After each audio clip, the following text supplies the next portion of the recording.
Pourquoi votre chien penche la tête quand vous lui parlez et le vaccin Moderna déconseillé pour les moins de 30 ans en France, voici le flash de la curiosité proposé par la rédaction de Ça m'intéresse. La différence entre l'homme des cavernes et nous, c'est le résultat de la science. Et ce n'est pas une opinion, c'est de la science. Notre monde n'est pas si moche.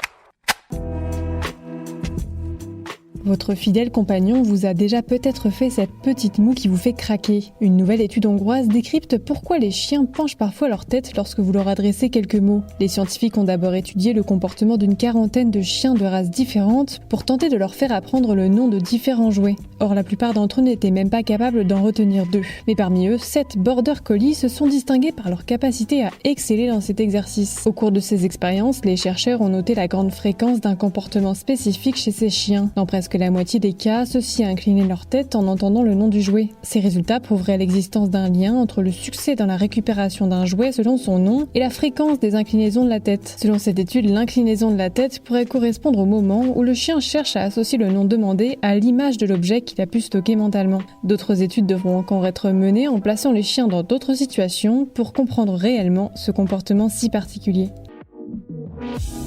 Super, j'adore. Alors écoute-moi bien, je vais essayer d'être clair avec toi. Ouais, génial. Vaccinera ou vaccinera pas. Après plusieurs semaines de tergiversation et d'attente, la Haute Autorité de Santé recommande désormais au gouvernement de ne plus proposer de dose de rappel de vaccin Moderna contre le Covid aux moins de 30 ans. Cette décision fait suite à l'observation d'un risque accru de myocardite, c'est-à-dire d'inflammation d'un muscle du cœur, en particulier chez les jeunes hommes de 18 à 24 ans. Ces observations ont été confirmées par une étude française de grande ampleur qui indique que ce risque existe, mais qui note une fréquence très rare du phénomène par rapport au nombre de doses administrées. Voilà, c'est tout pour aujourd'hui, on se retrouve bientôt pour un nouveau flash. En attendant, vous pouvez retrouver tous nos épisodes sur les plateformes de podcast Spotify, Deezer et Apple Podcasts. Voilà. Il ne reste plus qu'à vous remercier de votre attention. Au revoir.